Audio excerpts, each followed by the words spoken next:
আদেশে কেমন প্রতিক্রিয়া আওয়ামী লীগ নেতাকর্মীদের? রায়কে ঘিরে লকডাউন শাটডাউন কর্মসূচি নিয়েও কি ভাবছেন তারা? আওয়ামী লীগ সরকার পতনে মার্কিন যুক্তরাষ্ট্রের হাত আছে এমন বক্তব্য আওয়ামী লীগ সভানেত্রী শেখ হাসিনা 5ই আগস্টের আগে পরে বিভিন্ন সময় দিলেও এখন কেন বলছেন তাদের প্রভাব ছিল না? 5ই আগস্টের পর কখনো স্বীকার না করলেও আন্তর্জাতিক গণমাধ্যমে দেওয়ার সাক্ষাৎকারে এখন আলটিমেট লিডারশিপ রেসপন্সিবিলিটি স্বীকার করছেন সাবেক প্রধানমন্ত্রী। অনুশোচনা প্রকাশ করছেন তার প্রশাসন অপ্রয়োজনীয় রক্তপাত ঘটানোয়। তবে কি ইউটার্ন নিচ্ছে আওয়ামী লীগ? এটা কি আওয়ামী লীগের অনুধাবন নাকি কৌশল? আপনি শুনতে পাচ্ছেন? অনেক ধন্যবাদ সময় দিচ্ছেন।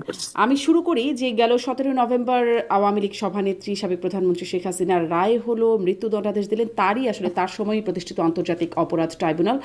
আপনি একজন আওয়ামী লীগ নেতা, আওয়ামী লীগ কর্মী হিসেবে আপনার প্রতিক্রিয়া কি, এবং আপনার জানা মতে দলের নেতাকর্মীদের প্রতিক্রিয়া কেমন?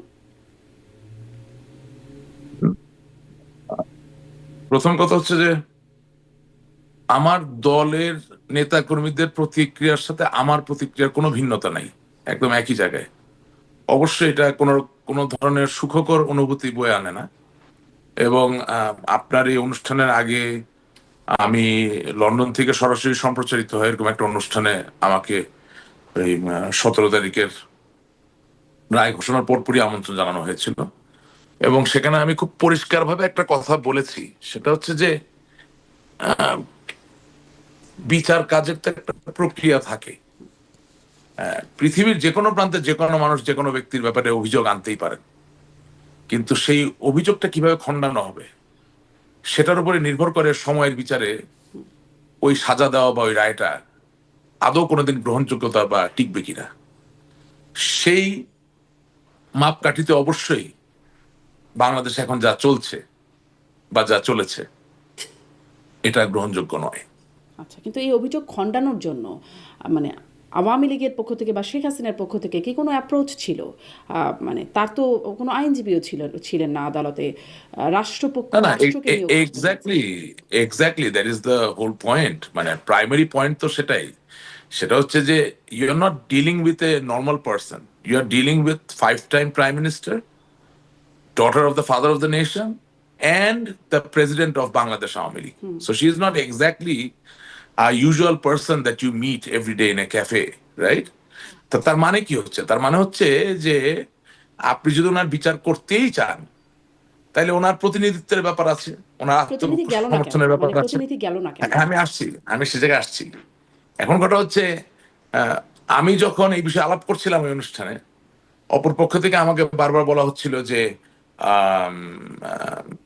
ওনাকে আমরা কিভাবে খবর দিব যে আত্মসমর্থন করার জন্য উনি আইনজীবী দেখ, ওনার তো কোনো ঠিকানা আমাদের কাছে নাই। তাই বললাম যে লোক, এগুলো তো হচ্ছে জেগে থেকে চোখ বন্ধ করে রাখা বা জেগে থেকে ঘুমানোর মতো ব্যাপার। বঙ্গবন্ধু কন্যা শেখ হাসিনাকে অ্যাপ্রোচ করার জন্য তো আপনার স্পেসিফিক ঠিকানা লাগে না। আপনি যদি স্পেশাল ট্রাইব্যুনাল, যেটা মানে বিশেষ পরিস্থিতিতে বিশেষ অপরাধের জন্য বিশেষ ট্রাইব্যুনালের মাধ্যমে বিশেষ একজন ব্যক্তির বিচার করতে চান, তাহলে বিশেষ ব্যবস্থাপনায় তাকে সঠিক বিচার দিতে পারবেন, সেই বিশেষ ব্যবস্থা আপনাকে করতে হবে। তার মানে অনেকগুলো সেই বিশেষ ট্রাইব্যুনালে আমরা অবশ্য বরাবরই দেখেছি আদালত আসলে, আপনি বলছেন না জেগে থেকে ঘুমায়, আদালত সবসময়ের মতো এখনো এবারও আদালত জানতেন যে শেখ হাসিনা এবং স্বরাষ্ট্রমন্ত্রী তারা দেশের বাইরে, জানার পরেও তারা যেন দেশ ছাড়তে না পারে এরকম নিষেধাজ্ঞা জারি করেছেন। এই বিষয়গুলো নিয়ে আলোচনা হয় না। আমি একটু ওই প্রক্রিয়া একটু বলতে চাই। আমি একটু প্রশ্নটা করে দেই, তাহলে একসাথে আপনি প্রক্রিয়াটা বলেন। প্রশ্নটা হচ্ছে যে আমি একটু প্রশ্নটা এটা করে দেই যে মানে বিশেষ ব্যবস্থাপনায় করতে হবে তো মানে আদালত বা এই পাশটা হচ্ছে জেগে থেকে ঘুমাচ্ছে বলছেন, মানে ঘুম থেকে উঠে বা স্বয়ংক্রিয়ভাবে কেন আসামি পক্ষকে তার জন্য তাকে তো ডিফেন্ড করতে হবে, তাই না? সেটা আদালত ডেকে আমি তো সেই জায়গায় যাচ্ছিলাম। জি, এখন বলেন। না, আদালত ডেকে বলবেন কেন? আমি তো সেই জায়গায় যেতে চাচ্ছি, আপনি আমাকে বলতে দিতেন। আমি এখন বলি, অসুবিধা নাই। 100 বছরের ঔপনিবেশিক বিস্তৃতি দিয়ে গড়ে ওঠা বা ঘেরা যে আইন ব্যবস্থা বাংলাদেশের, সেখানে বাংলাদেশ বলে না, এমনকি যেই দেশ থেকে আমাদের দেশের আইনের এই যে সমসাময়িক আইনের যে উৎপত্তি করেছে, অর্থাৎ যেটাকে ইংরেজিতে বলা হয় কমন ল, যেটা ইংল্যান্ড বা যুক্ত রাজ্য থেকে আগত, হ্যাঁ, সেখানে কিন্তু এলান করার একটা ব্যবস্থাপনা রয়েছে। অর্থাৎ আপনি যদি সমন জারি করেন, আপনি যদি কারো সম্পত্তি ক্রোধ করতে যান, তাহলে আপনি খেয়াল করে দেখবেন যে যখন ওই ব্যক্তিকে খুঁজে পাওয়া যায় না, তখন সরকারের পক্ষ থেকে এলান করা হয়। অর্থাৎ হয় ঢোল বাজানো হয়, না হলে কোনো একটা মাধ্যমে একেবারে পাবলিকলি একটা জিনিস জানানোর একটা ব্যবস্থাপনা কিন্তু রয়েছে। শেখ হাসিনা কি এখন আমি জানতেন না কিন্তু যে তার আমি বিরুদ্ধে না মানে না আদালতে মামলা না চলছে? না না প্লিজ আমাকে একটু বলেন। এই জন্য আমি প্রথমে একটা কথা বলেছি, বিশেষ অপরাধের জন্য বিশেষ একজন ব্যক্তিকে বিশেষ ট্রাইব্যুনালে আপনি বিশেষভাবে বিচার করতে চান, তাহলে সেই ক্ষেত্রে বঙ্গবন্ধু কন্যা জননেত্রী শেখ হাসিনা আপনি পাবলিকলি যদি একটা ফরমান জারি করতেন যে উনি চাইলে ওনার পছন্দসই উনি যে কোনো আইনজীবীকে পৃথিবীর যে কোনো প্রান্ত থেকে নিয়োগ করতে পারেন, তাহলে তো আজকে আর যাই হোক অনেকগুলো কারণের ভিতরে একটি কারণ কমে যেত। সেটা তো আপনি করেননি, আপনি এখনো তো করতে এটা সুযোগ পারতেন। আছে না, এখনো তো অ্যাপিল বাকি, এখন তো এখন পাবলিক এখন ফরমান কি জারি সুযোগ? করার দরকার নেই, আপনি পাবলিক তো রায় হয়ে গেছে, এখন কি অ্যাপিল না, করবেন? আপনার আপনার মনের ইচ্ছা ছিল ওনাকে ফাঁসি দেওয়া, আপনি তো ফাঁসি দিয়েই ফেলেছেন। এখন আর কি সুযোগ? অ্যাপিল। এখন যদি আপনি পরবর্তী 5টা মামলাতেও এই ব্যবস্থা গ্রহণ করেন, হ্যাঁ, তাতে কি হবে? তাতে আপনি যে আপনার ইচ্ছা মতো বিচারটা করে নিলেন, এটা তো আর পরিবর্তিত হবে না, এটা তো হয়ে গেছে, এটা হয়ে গেছে। এবং না, বাস্তবতা হয়ে হচ্ছে যায়নি রাশিদ রহমান, যে হয়ে যায়নি, এখন অ্যাপিল না না প্রক্রিয়া বাকি না আছে, না অ্যাপিল না হওয়া না পর্যন্ত না, কিন্তু আমি বলছি মামলার চূড়ান্ত না না রায় হয়েছে বলে বলা যায় না। না, আপনি আপিলে যাচ্ছেন কখন? যখন আপনি এমন একটা জায়গায় এসে দাঁড়িয়েছেন যেখানে আইনটা করা এইভাবে যে জননেত্রী শেখ হাসিনা নিজে শারীরিকভাবে হাজির না হলে আপিল করতে পারবেন না। সেজন্য আমি বলছি যে আপনি তো বুঝতে পারতেছেন যে ওনার প্রাণনাশের হুমকি ছিল বলেই তো উনি এখন দিল্লিতে, বাংলাদেশে না। এই বিষয়ে কারো সন্দেহ নাই যে ওনাকে সুযোগ মতো কেউ পেলে তাকে হত্যা করবে। ওনাকে এর আগেও বহুবার হত্যা করার চেষ্টা করা হয়েছে, এবারও এর কোনো ব্যতিক্রম নয়। তাহলে শেখ হাসিনার মতো একজন ব্যক্তিকে যদি আপনি নিরাপত্তা না দিতে পারেন, তাহলে বিশেষভাবে তার বিশেষ বিচার করার জন্য বিশেষভাবে নিয়োগকৃত তার আইনজীবী পাওয়ার একটা সুযোগ থাকতে হবে, বিশেষভাবে তার আপিল করার একটা সুযোগ থাকতে হবে। এখন আমি জানি আপনি বলতে পারেন যে কই আপনাদের সময় তো আপনারা রাখেন নাই। হ্যাঁ, হয়তো আমরা রাখি নাই, কিন্তু আমি বলছি যে ইতিহাসের বিচারে আপনি এখনকার বিচার যদি সঠিক করতে চান, তাহলে বিশেষ পরিস্থিতির জন্য বিশেষ ব্যবস্থা বড্ড প্রয়োজন। বিশেষ পরিস্থিতি বিশেষ ব্যবস্থা, কিন্তু আইনটা তো আসলে মানে বিকজ হ্যাঁ, বিকজ এটা একটা জিনিস মনে রাখবেন, আইনের কিন্তু এটা সিদ্ধ আপনি একদম মিলিয়ে নিবেন যে কোনো বড় আইনজীবী বা আইনজ্ঞ থেকে বিচার করতে পারাই শুধু আইনের কাজ না। বিচার করার সময়, বিচার প্রক্রিয়া চলাকালীন সময়ে যিনি বিচার প্রার্থী অথবা যার বিচার হবে, তাদের উভয়ের নিরাপত্তা দেওয়াও কিন্তু আইনের অন্যতম একটি দায়িত্ব। ও ছাড়া কোনো প্রক্রিয়া সম্পন্ন হয় না। আপনি যদি তো ডক্টর ইউনূসকে আজকে শেখ হাসিনা জিজ্ঞাসা তো করেন এই বার্তাটা কি নির্মোহভাবে দিয়েছেন কখনো যে যে তিনি তিনি তিনি নিরাপত্তা 100%, চান? না না না, একজন নাগরিককে কেন নিরাপত্তা চেতে হবে? তার যতটুকু নিরাপত্তা দরকার ততটুকু নিরাপত্তা দিতে হবে। এটাই রাষ্ট্র, এর জন্য সরকার, এর জন্য দেশ। যদি আপনি আজকে প্রফেসর ডক্টর ইউনূসের যে সরকার, সে সরকারের যে কোনো দায়িত্ববান ব্যক্তি তাকে যদি প্রশ্ন করেন, অথবা বিচার ব্যবস্থাপনায় যারা সক্রিয় আছেন, সম্মুখভাগে আছেন, তাদের যে প্রশ্ন করেন যে আপনারা কি নির্মোহভাবে জাতির সামনে এই প্রতিশ্রুতি দিতে পারেন যে বঙ্গবন্ধু কন্যা জননেত্রী শেখ হাসিনার নিশ্চিদ্র 100% নিরাপত্তা আপনারা আগে নিশ্চিত করতে পেরেছিলেন, ওই পরিস্থিতি তৈরি করতে পেরেছেন? এই দেশে যেখানে একজন সাধারণ মানুষ এখন রাত্রেবেলা এতটুকু ছিনতাই হওয়া ছাড়া ঘরে যেতে পারে না, এই দেশে যখন একজন সাধারণ ব্যবসায়ী দিনে দুপুরে আপনার দেশীয় অস্ত্রশস্ত্র বা বিদেশি অস্ত্রের আক্রমণে একেবারে লাইভ ভিডিওর সামনে প্রাণ দিতে হচ্ছে, সেখানে আপনি এরকম একজন ভিআইপি, এরকম একজন বিশেষ ব্যক্তি, আপনার কাছে অপরাধী হতে পারে, আমার কাছে অপরাধী না হতে পারে, কিন্তু তিনি বিশেষ ব্যক্তি, এই বিষয়ে কোনো বিতর্ক নাই। সেই বিশেষ ব্যক্তির আপনি নিরাপত্তা বিরাজ না করে, নিশ্চিত না করে, আপনি কিভাবে আশা করতে পারেন যে আপনি যেভাবে চাবেন সেভাবে বিচার হয়ে যাবে? I am saying if you want to do justice to the history of Bangladesh, and for time's sake, if you want to be absolutely correct, 100% on the altruistic side, then 110% you have to first ensure the security, well-being, and welfare of the person that you want to try. It's very simple. তিনি যদি আসতেন, ধরুন এগুলো তো একটা hypothetical কথা হচ্ছে যে আসলে তার নিরাপত্তা হবে হবে কি না, হয়তো হবে না, পরিস্থিতি আসলে সেরকমই ছিল 5ই আগস্ট বা তার আগের অবস্থা যেটা, সেটা হয়তো সেরকমই ছিল, কিন্তু এটি তো এখন তার যে নিরাপত্তা নাই আচ্ছা, বাংলাদেশে। আমি এভাবে আপনার কথাটা বলি, আপনার কথা আমি বুঝতে পারছি, আমি আপনাকে এভাবে বলছি যে আপনি একজন মানুষ, আপনি মা, আপনি সহধর্মিণী, আপনি কারো কন্যা। বিলিভ মি, আপনার মনে যদি এতটুকু শঙ্কা হয় যে কোথাও গেলে আপনার প্রাণনাশ হতে পারে, এটা হাইপোথেটিক্যাল নাকি কাগজে কলমে প্রমাণযোগ্য, এটার জন্য কি আপনি অপেক্ষা করবেন? তো সেটি তো আসলে সবার ক্ষেত্রেই প্রযোজ্য এই আচ্ছা, বিষয়টা, তাই না? এবং আমি আপনাকে জিজ্ঞাসা করছি, আপনার অ্যাকচুয়ালি নিউট্রাল থাকার কথা, নিউট্রাল থেকে আপনি উত্তরটা দিবেন। আপনার কাছে কি মনে হয় আপনি গত 15 মাসে আহ, এই বর্তমান ইউনূস সরকারের অধীনে যে বিচার ব্যবস্থার যা ফুটেজ বা যা দেখলেন, যেভাবে আসামিরা আক্রান্ত হচ্ছেন, যেভাবে আদালতে আইনজীবীদেরকে পেটানো হচ্ছে, মারা হচ্ছে, হ্যাঁ, আপনার অভিযুক্ত ব্যক্তিকে কাঠগড়ায় হাজির করার আগেই মোটামুটি গুরুতরভাবে আহত করে ফেলে, দেখে আপনার কাছে কি মনে হচ্ছে? আমার কাছে আসলে কি আপনি যে শেখ হাসিনা বিষয়গুলো নিরাপদ? আপনি যে বিষয়গুলোর কথা উল্লেখ করছেন সেই বিষয়গুলো নিঃসন্দেহে আমার কাছেও না নিন্দনীয় না, মনে আমি হচ্ছে, কিন্তু সেই এটা এটা নিন্দনীয় এটা বিষয়টা আগে যে হচ্ছে খুব কি, প্রশংসনীয় ছিল তাও না। অতএব না ওই না জায়গাটাই আসলে না না না, আমি কাউকে প্রশ্ন করছি না, আমি আপনার মাধ্যমে খুব সিম্পল কয়েকটা কোশ্চেন বাংলাদেশের জনগণের সামনে উপস্থাপন করছি। বিশ্বাস করেন, আপনি যখন বিচার নিয়ে কথা বলবেন আচ্ছা, তখন, এখন অ্যাপিল করার সুযোগ আছে, যথেষ্ট নিশ্চিত নিরাপত্তার কথা আপনি বলছিলেন, সেই নিরাপত্তা চেয়ে কি হ্যাঁ আপনার মনে হয় অ্যাপিল হ্যাঁ, করতে সরকার চাওয়া উচিত কেন শেখ হাসিনা? কেন সরকার তো এটাও করতে পারেন, ফরমান জারি করতে পারেন, এলান করতে পারেন এভাবে যে যদি বঙ্গবন্ধু কন্যা জননেত্রী শেখ হাসিনা বাংলাদেশের নিকটবর্তী কোন দূতাবাসের কাছাকাছি থাকেন, সেখানে তিনি নিজে উপস্থিত হয়ে একটা ওকালতনামা সই করার মাধ্যমে তার পছন্দনীয় আইনজীবী নিয়োগ দিতে পারেন। অথবা আমি তো বললাম বিশেষ ট্রাইব্যুনাল না, বিশেষ অপরাধ, তো এই ধরনের অপরাধ তো প্রতিদিন আপনি এই অভিযোগ দেখা যায় না, এবং বিশেষ ব্যক্তি, আপনি তো এটাও করতে পারেন যে of her own choosing she can choose a embassy where she will appear physically. প্রশ্ন হচ্ছে আপনি কি আসলে চান ফেয়ার বিচার হোক?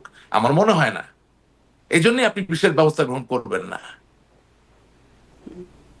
এটা বাংলাদেশে নতুন কিছু না। আমরা বাংলাদেশে, আমি তো আর একদম ধোয়া তুলসী পাতা না, আমরা তো বিভিন্ন সময় আমাদের সুবিধাজনক ভাবে অনেক কিছু করেছি, এখানেও তাই হচ্ছে। আমাদের একটা ফাঁসির রায় দরকার, আমরা দিয়ে দিয়েছি। That's what we needed. আচ্ছা, এখন ধরেন এই যে নতুন গুম সংক্রান্ত মামলায়, যে আরেকটা মামলা যেখানে সেনা কর্মকর্তার অনেকেই আসামি হিসেবে আছেন, সেই মামলায় শেখ হাসিনার আইনজীবী হিসেবে রাষ্ট্রনিযুক্ত আইনজীবী হয়েছেন জেরাই খান পান্না। এই বিষয়ে আপনাদের মানে আপনার কি মনে হয়, এই বিষয়টা কেমন হলো? না, এই বিষয়ে আমার বক্তব্য খুব সহজ। যিনি অভিযুক্ত তার মতামত ছাড়া তো আপনি কোনো আইনজীবী নিয়োগ করতে পারেন না। আমি কাউকে ছোট করবো না, কাউকে বড় করবো না, আমি কোনো কনস্পিরেসি থিওরিও খুঁজবো না, আমি এত সস্তা জায়গায় যেতে চাই না। আমি দেখেছি যে এই নিয়োগ নিয়ে অনেক অনেক কিছু বলছে, আপনি নিজেও হয়তো মতামত লক্ষ্য দেবার করেছেন। কোনো প্রক্রিয়ায় কি মানে না আসামি না, পক্ষ আমার দিয়েছে? আমার জায়গা, আমার জায়গাটা সহজ, মানে আমি আপনি আবার সব দায় আপনাকে বলছি। রাষ্ট্রপক্ষের উপর দিচ্ছেন বা রাষ্ট্রকে দিচ্ছেন, মতামত দেবার সেটার কোনো প্রক্রিয়া না, কি আমি কোনো আসামি দায়ী পক্ষকে আছে? রাষ্ট্র, আমি কোনো দায় রাষ্ট্র বা কারো উপরে দিচ্ছি না। আমি বলতে চাচ্ছি খুব সহজ ব্যাপার, আমি বলতে চাচ্ছি যে বাস্তবতার নিরিখে আপনি সত্যি যদি সময়ের প্রতি সুবিচার করতে চান, এবং এই যে 1400 মানুষ যারা মৃত্যুবরণ করেছে, শহীদ হয়েছে, আহ আহত হয়েছেন, আক্রান্ত হয়েছেন, এগুলো তো সত্য, এগুলো হয়েছে, এগুলো তো মিথ্যা না। শুধু শুধু যে ছাত্ররা আক্রান্ত হয়েছে তা না, পুলিশ বাহিনীর, আমার পুলিশ বাহিনীর যা ভাইয়েরা যারা আছেন তারাও তো আক্রান্ত হয়েছেন, বিভিন্ন পর্যায়ের মানুষ আক্রান্ত হয়েছেন, নিহত হয়েছেন।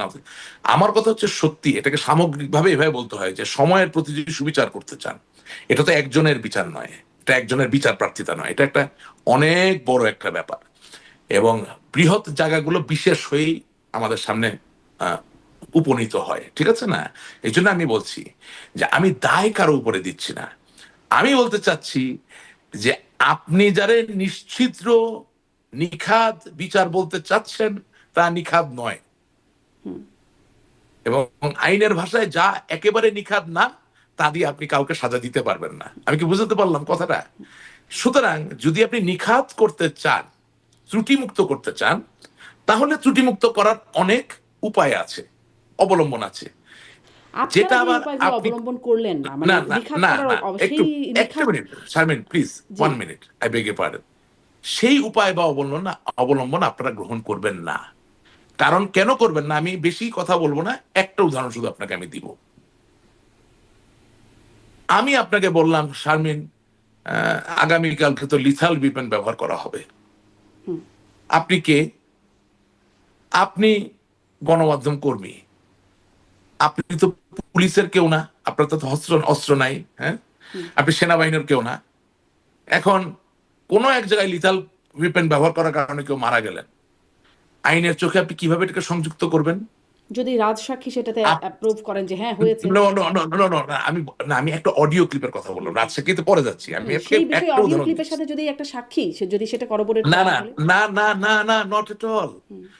অডিও ক্লিপটা যদি আব্দুল্লাহ আল মামুন পুলিশের আইজিপি কে উনি বলতেন যে লিথাল উইপেন ব্যবহার করো, সেই অডিও যদি দেখাতে পারতেন তাহলে সরাসরি সংযুক্ত হয়ে গেল। আমি আপনাকে ওই কথাটা বলতে চাচ্ছি। আসলে আদালতে কি যে শুনে- প্রমাণিত না, হয়েছে না, আর কি আমি- না, সেই একটু- বিষয়ে একটু, আমরা ভাই, এখন আর্গুমেন্ট শোনেন। করতে পারি না না রাশিদ না রহমান। না না না, আমি কারো কিছু আমি বলতে চাচ্ছি যে কাউকে ফাঁসি দেওয়া এত সহজ না নিশ্চয়ই যে আপনি একটা অডিও রেকর্ডিং আনলেন আর পরবর্তী ঘটনার সাথে মিলিয়ে বলে দিলেন। নো, একটা ফাঁসির ঘটনায় যিনি হত্যার হুকুম দেন আর যিনি হত্যা করেন তাদের ভিতরে যে সেতু বন্ধন সেটাকে প্রমাণ করতে হয়। এখন রায়টা আপনি পড়বেন, পরে যদি আপনি অকাট্য সেতু বন্ধন খুঁজে পান তাহলে তো আমাকে আর কোনোদিন কোনো প্রোগ্রামে ডাকার প্রয়োজন হবে না, তা তো প্রমাণ হয়ে গেল যে বিচার খুব ভালো হয়েছে। কিন্তু আমি আপনাকে বলতে পারি আপনি ওই সেতু বন্ধন খুঁজে পাবেন না। জি। আমি বিচার করার কেউ না। মানুষের প্রাণ যখন চলে যায়, হ্যাঁ, আমি এর বিপক্ষে, এবং আল্লাহ তাআলা যার এখন প্রাণ চলে বিচারক গেছে যদি তার ভেস্ত খুঁজে নসিব পান, করুন, এবং বিচারক যদি খুঁজে পান, যার কারণে প্রাণ আদালতে যদি গেছে সেটা তাকে ডিফেন্ড না তিনি করা হয় শাস্তি তাহলে দিন। তো প্রুভেন হয়ে যায়, তাই না? না না না, আপনাকে প্রথমে ঠিক করতে হবে আপনি আমাকে কোন প্রশ্নগুলো করবেন। প্রথমে আপনি জিজ্ঞাসা করেছেন যে কেন বিচারটা সম্বন্ধে আপনার মতামত কি। আমি আপনাকে বলেছি যে আমার কাছে মনে হয়েছে এটা নিখাদ নিখুঁত বিচার হচ্ছে না। 2 নাম্বার যে কথাটা, আইনের ভাষা, beyond reasonable doubt you cannot accuse anyone of any crime if it is not proven to an extent when there is no doubt. এটা না হলে করতে পারবেন না। তা আমি আপনাকে বলছি যে আব্দুল্লাহ মামুন সাহেব রাজসাক্ষী তো দিতেই পারেন নিজেকে বাঁচানোর জন্য, কিন্তু কোর্টের যে রায় সেটা তো হারিয়ে যায়নি। আপনি একটা কপি চাইলে পাবেন। আপনি আমি এরপরে আসলে কোনো পাবো না হয়তো, কোর্টের না রায়ের কপি পাবেন পাওয়া যাচ্ছে না, না, রায়ের কপি রায় আসামি দিতেই পক্ষকেও রায়ের দেওয়া কপি, হয়নি। না না না, এইসব মামলা রায়ের কপি গোপন রাখার কোনো সুযোগ নেই। পাবেন, পাওয়ার পরে আপনি আপনার যে টিম তারাও রিসার্চ করবে এবং আমাকে আবার ডাকবেন।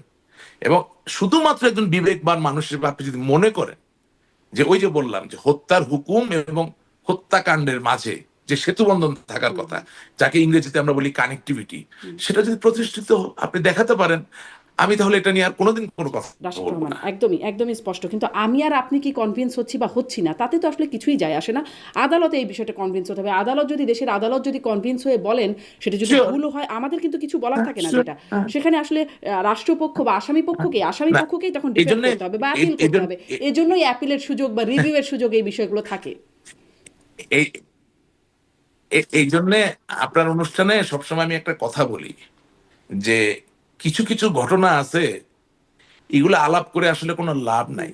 কারণ কি, যদি আজ আমার বিদায় হয় কোনো গণ অভ্যুত্থান বিপ্লবের কারণে, তাহলে আমার ওই একই রকম জোয়ার নিয়ে এসেই তো এটা ন্যায্য ছিল কি ছিল না সেই জায়গাটা তৈরি করতে হবে।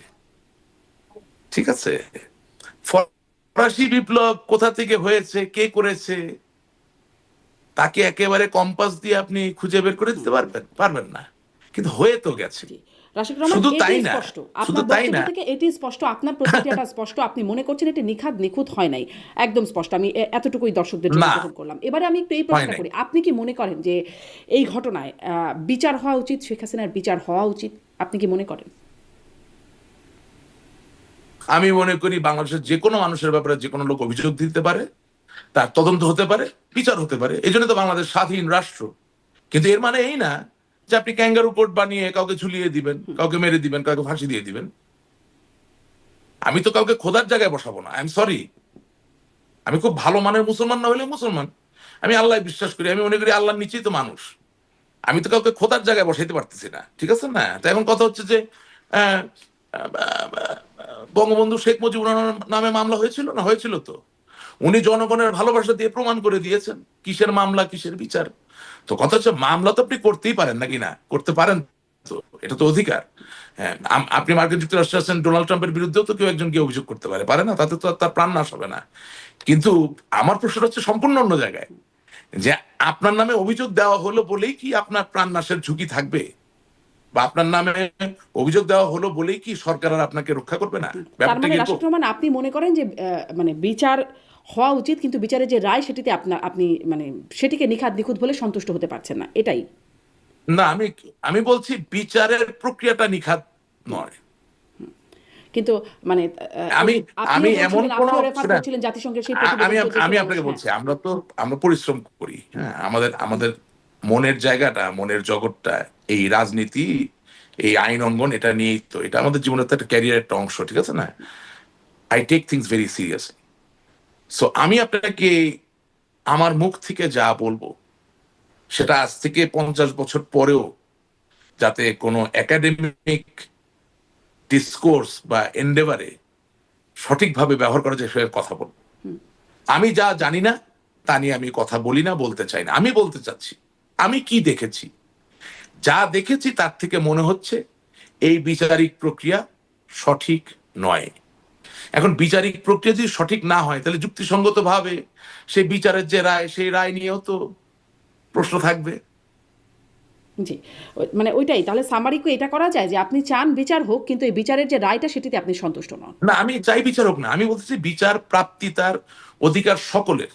বিচার চাওয়া, বিচার পাওয়া, জি, দুটার অধিকার সমান। আপনি বলছিলেন এটা যে আমি বলতে জাতিসংঘের চাচ্ছি। সেই রিপোর্টের যে সেই সংখ্যাটা 1400, সেটি আপনিও বলছিলেন যে এত মানুষ মারা হ্যাঁ, গেছেন। মারা গেছে। একটা একটা কখনো আমি সেটা সমর্থন করি না। হ্যাঁ, এই যে মানে শুরু থেকেই আমরা যদি 5ই আগস্টের পরে শেখ হাসিনার ভার্চুয়াল যে বক্তব্য, সেখানে আমরা তাকে কখনো মানে কোনো রকম অনুশোচনা, বরাবরই আসলে সহানুভূতি তিনি প্রকাশ করেছেন নিহত আহতদের প্রতি, কিন্তু অনুশোচনা করেন নাই। কিন্তু তিনি বা কিছু রেসপন্সিবিলিটি স্বীকার করেন নাই। কিন্তু তিনি সম্প্রতি যে গণমাধ্যমগুলোতে, আন্তর্জাতিক গণমাধ্যমগুলোতে যে সাক্ষাৎকার, সেখানে তিনি বলেছেন যে তিনি আলটিমেট লিডারশিপ রেসপন্সিবিলিটি সেটা তিনি নিচ্ছেন। এই আলটিমেট লিডারশিপ রেসপন্সিবিলিটির জন্য কি বিচার হওয়া উচিত বলে মনে করেন কিনা?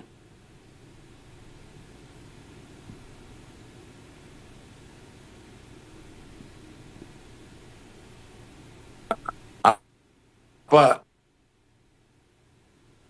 কেটে গেছে, আপনি কি আরেকবার একটু বলবেন? কথা একটু কেটে গেছে।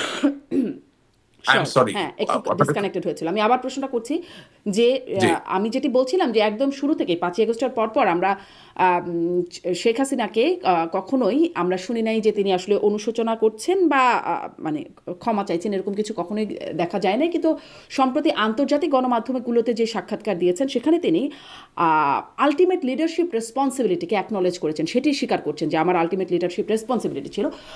সেটির জন্য কি তার মানে সেটির জন্য কি শাস্তিযোগ্য বলে মনে করেন কিনা আপনি? বিচার হওয়া উচিত কিনা? ওনাকে ওনার সাক্ষাৎকারে যেই উপদেশ দিয়েছেন এই কথাটা বলার জন্য, এটা খুব ভুল উপদেশ দিয়েছে। মানে এটা তিনি নিজ থেকে দেন নাই, তার সাক্ষাৎকারটা এটি উপদেশে দিয়েছেন কারো? এটা তো আমি বলতে পারছি না, কারণ মানে ওনার সাথে তো আর ওইভাবে সরাসরি যোগাযোগ আমি কেন, অনেকেরই নাই। তাহলে এবং কেন মনে হলো যেই উপদেশ দিয়েছেন, উপদেশটা তিনি কারো কাছ থেকে না, নিয়েছেন? সুপিরিয়র রেসপন্সিবিলিটি বা আলটিমেট রেসপন্সিবিলিটি, আমার কাছে মনে হয়েছে যে যেই উপদেশ দিচ্ছেন এটা বলার জন্য সঠিক হয়নি উপদেশটা। আর তিনি নিজে বলতে এখন পারেন কোন না এই কথা? এখন কোন সাক্ষাৎকার দিয়ে তো আর আপনি কাউকে ডাইরেক্টলি গিলটি করে ফেলতে পারেন না। না। বাট আমি বলতে চাচ্ছি যে আমি যদি সেই জায়গায় উপদেশ ওনাকে দিতাম, উনি যে চাইতেন, আমার যে সেই সুযোগ থাকতো, আমি অবশ্যই ওনাকে বলতাম যে ফুপু আপনি এই কথাটা বলবেন না, এটা বলবেন না, এটা আমি ওনাকে বলতাম। কারণ হয় কারণ হয় কি, যখন আপনি কোনো বিচারের আওতায় থাকেন বা তদন্তের আওতায় থাকেন তখন কথা কম বলতে হয়। হ্যাঁ, কারণ অনেক সময় অনেক ইনোসেন্ট কথায় মানুষ সুযোগ নিয়ে নেয়। I hope you understand what I am trying to say. মানে আইনের একটা খুব বড় উপদেশের বা পরামর্শের জায়গা আছে, যে আইনজীবীরও কখনো বেশি কথা বলতে হয় না, যিনি বিচার প্রার্থী তারও কখনো বেশি কথা বলতে হয় না। যখন একটা প্রক্রিয়া শুরু হয়ে যায় তখন ওই প্রক্রিয়ার মাঝে যা আছে অতটুকু থেকেই কথা বলতে হয়। কারণ আপনাকে মনে রাখতে হবে যে, তাহলে আবার আসলে আপনাকে তিনি কথা কি বলি, করবেন? মানে আপনি আপনার না জায়গা থেকে যদি আমি সুযোগ থাকতো আপনি এই আমি পরামর্শ দিতেন আমি বলছেন। না না হ্যাঁ। না না আপ আমি আবার আপনাকে কথাটা বলি। বিশেষ অপরাধের বিশেষ পরিস্থিতিতে বিশেষ ব্যক্তির বিশেষ বিচারে শুধুমাত্র দেশের মানুষ ওনাকে বিচার করছেন না, বা ইউনূস সরকারের গুটি কয়েক লোক তার বিচার করছেন না, সারা পৃথিবী তাকে বিচার করছেন। সুতরাং উনি কি বলবেন বা বলবেন না সেটা বলার আগেও তো ওনার আইন পেশায় সিদ্ধ সক্ষম ব্যক্তিদের পরামর্শ নিয়েই সাক্ষাৎকার দেওয়া উচিত আমি মনে করি। এবং আমি দেখেছি উনি অনেক লেখাপড়া করে, মানে উনি তো মানে she has a great knack, she reads a lot, হ্যাঁ, which is a very good thing. তাছাড়া তো ধরেন 15 বছর একটা দেশ চালানো যায় না, ভালো মন্দ যেভাবে দেখেন না কেন, it's just not possible, you have to have some special gift. আমি বিশ্বাস করি ওনার এই কথা বললে উনি এখন একমত হবে যে হ্যাঁ কথা ঠিক। কারণ বিশেষ পরিস্থিতিতে কথা বলতে গেলেও হ্যাঁ আপনি আইনজীবী নিয়োগ করতে পারেন না না পারেন, আপনার একজন আইনজীবীর পরামর্শ নিয়েই কথা বলা উচিত। কারণ আপনারা তো তো শুধু তিনি বাংলাদেশের আইনজীবীর ভিতরে পরামর্শ মানুষ নিয়ে কথা বলেন না, না। এটাও বা আপনি নিশ্চিত কি করে হচ্ছেন? তিনি তো আসলে আমি বলছি লিখিত, মানে ইমেইলে হ্যাঁ, রিপ্লাই করেছেন, সরাসরি হ্যাঁ, কথা বলেন নাই। আমি বলছি বাংলাদেশের ভিতরেই তো আপনি শুধু বিচার হচ্ছে না, হুম, সমস্ত বিশ্বব্যাপী মানুষ যারা বাংলাদেশকে নিয়ে চিন্তিত তারা সকলে তাদের চোখের সামনে আপনার বিচারের সম্মুখীন হচ্ছেন। হুম। এবং যেহেতু আপনি লিখিত সাক্ষাৎকার দিচ্ছেন সেখানে তো আপনার আরো এই কথা বলা উচিত না, উচিত না ভাই। মানে আমি আওয়ামী লীগ করি, আমি সেই যাত্রায় বললাম উচিত না। আচ্ছা, শেখ হাসিনা যেটি বলেছেন এখন সেটি তার এখন বলার আমি হলে ওনাকে কি বলতে বলতাম এটা আমাকে জিজ্ঞাসা করবেন না, এটা উত্তর আমি দিব না। কেন? কারণ এটা তো আমার স্কিল। হ্যাঁ, এটা আমার স্কিল। যদি বাংলাদেশ আওয়ামী লীগের সভানেত্রী আমাকে কোনোদিন জিজ্ঞাসা করেন যে রাশেক রহমান তোমার এক্সপার্ট ওপিনিয়ন আমাকে দাও, এটা তো আমি ওনার জন্য রেখে দিয়েছি, এটা তো আপনাকে আমি দিব না। আচ্ছা, আচ্ছা, তো ওনার দিস জন্য ইজ ফর হার, আচ্ছা, মানে উনি যেটা দিস করছেন, is for the party, this is for Awami League, এটা আওয়ামী লীগের জন্য। উনি যেহেতু ইমেইলে একদম লিখিত বক্তব্য দিচ্ছেন, ধরে নেওয়া যায় যে ভুল তিনি করেছেন, সুচিন্তিত আমি বক্তব্য এটা ভুল দিচ্ছেন। হয়েছে। আমি বলছি শুনেন, প্রথম কথা বিচারটা ত্রুটিপূর্ণ, বিচারটা নিয়ে প্রশ্ন করা যায়, এটা আপনার সামনে পরিষ্কার করলাম। 2 নাম্বার কথা, একইভাবে এইসব বিশেষ পরিস্থিতিতে লিখিত সাক্ষাৎকার দিতে হয় না, আর দিলেও এই আমার কাছে টিকটিকি করছে, হ্যাঁ, দিলেও এমন কারোর সাথে আলাপ করে সাক্ষাৎকারটা দিতে হতো যিনি বোঝেন যে আইনের পরিভাষায় বা আইনের প্রেক্ষিতে কতটুকু বলা উচিত কতটুকু বলা উচিত না। আচ্ছা, তার মানে আপনি মনে করছেন আলটিমেট লিডারশিপ রেসপন্সিবিলিটি সেটা স্বীকার করাটা ঠিক হয় নাই, কিন্তু তিনি একটা যে এক জায়গায় যে বলেছেন তা স্বীকার না। না, আমি উনি আরেকটু প্রশ্নটা করি শুনেন, রাশিক রহমান, স্বীকার কারণ না অস্বীকার না, তার না আগে আমি একটু শেষ করি, আপনি আমাকে পুরো প্রশ্নটা শুনে তারপর বলেন। সজীব অজয় আলটিমেট তিনিও বলেছেন কিছু ইনিশিয়াল মিস্টেকের কথা, এপিকে দেওয়া সাক্ষাৎকারে সেটি নিয়ে সম্ভবত কথা হয়েছে কিনা আপনার সাথে, কিন্তু তিনিও স্বীকার করেছেন ইনিশিয়াল মিস্টেক আছে। তারপরে তিনি আসলে Yes, যতগুলোতে শেখ হাসিনা বলছেন ততগুলোতেই তিনি, যেমন সাউথ চায়না মর্নিং পোস্টে তিনি তো বলছেনই, সেখানে খবরটা এরকম যে তিনি রিগ্রেট করছেন ওভার দ্য নিডলেস ব্লাডশেড, শুনেন যেটা তার শুনেন অ্যাডমিনিস্ট্রেশন করেছে।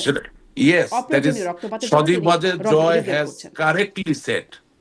Sajib Wajed Joy is correct. Why? If you say it is a mistake,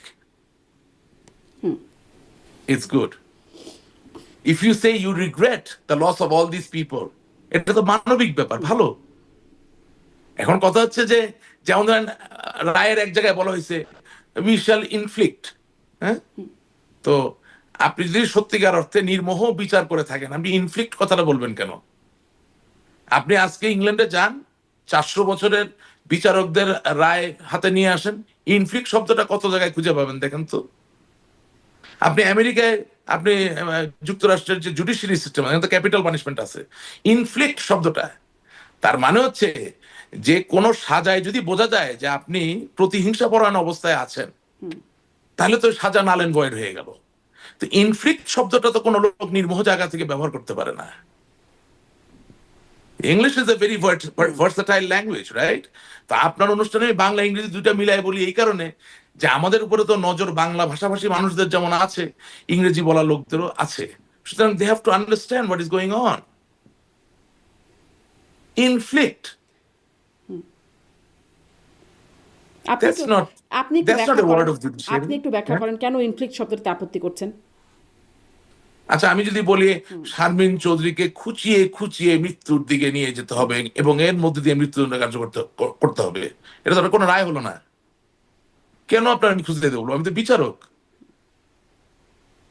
either I take your life or I don't take your life. Either I give you jail, award you with imprisonment, or I don't. Finish. না, আদালত তো বলেন না এখানে যে খুঁচিয়ে এখানে মৃত্যুদণ্ড না দিতে না হবে। না না না ওইটা আমি উদাহরণ দিই, আপনি বুঝতে চাইলেন। হ্যাঁ, হ্যাঁ, মানে মানে ইনফ্লিক্ট শব্দটা এখন হয়েছে কি, আমি তো অধ্যাপক আব্দুল্লাহ আবু সাইদের মতো বাংলায় অত পারঙ্গম না, আবার ধরেন মরহুম সৈয়দ মঞ্জুর ইসলাম সাহেবের মতো ইংরেজিতে অত পারঙ্গম না, হ্যাঁ, তখন আমার বাবাও ইংরেজির অধ্যাপক ছিলেন, আমি অতটা না। সো ইনফ্লিক্টের যে ব্যাপ্তি আমি মনে বুঝতেছি, হ্যাঁ, কিন্তু একেবারে শব্দ ব্যবহার করে আপনাকে বুঝিয়ে দেওয়ার সহজ উপায় অল্প সময় হচ্ছে খুঁচিয়ে খুঁচিয়ে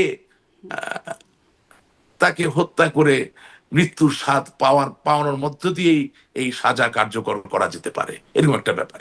inflict, it's a bad word. হ্যাঁ, ইটস আ ব্যাড ওয়ার্ড, মানে এটা হচ্ছে পেইনফুল কিছু করা বা কোনো মানে শাস্তিটাকে পেইনফুল করা এরকম। আসলে ফাঁসিটাও তো খুব এক্স্যাক্টলি। আনন্দদায়ক না, সেটিও পেইনফুল নো না, বটে। সেজন্য তো যাই হোক, বলছি। রায়ের ভাষা নিয়ে আমরা কথা, রায়ের শোনেন, ভাষা নিয়ে কথা বলি, সেটাতে আপনি নিন্দা শোনেন, জানিয়েছেন বা আপনি অসন্তোষ আপনি প্রকাশ আপনি করেছেন। ইসলাম ধর্মেও জানের বদলে জান, চোখের বদলে চোখ বলে নাই কিন্তু ইনফ্লিক্ট। মৃত্যুটা খুব ভয়ানক জিনিস বলেই তো নির্মোহভাবে এটাকে বলতে হয়। জি, আপনি রায়ের সমালোচনা করছেন। অবশ্য সেই না, রায়ের আমি সমালোচনা করছি না।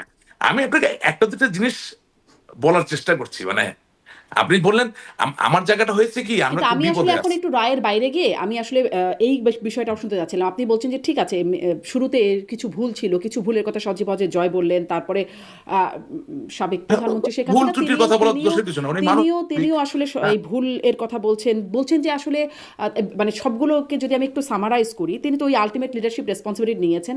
তিনি বলছেন যে ওই সাউথ চায়না মর্নিং পোস্ট সম্ভবত, হ্যাঁ জি, সাউথ চায়না মর্নিং পোস্ট, সেখানে বলছেন যে রিগ্রেট নিডলেস ব্লাডশেড যেটা তার প্রশাসন করেছে সেটির জন্য তিনি রিগ্রেট করছেন, যেটা ছাত্র আন্দোলন দমনের জন্য করা হয়েছিল বলে সেই পত্রিকাতে বলছে। কে কে কে কে করছেন এটা? এটা শেখ হাসিনার ইন্টারভিউ, শেখ জি হাসিনার জি ইন্টারভিউতে তিনি জি বলছেন জি।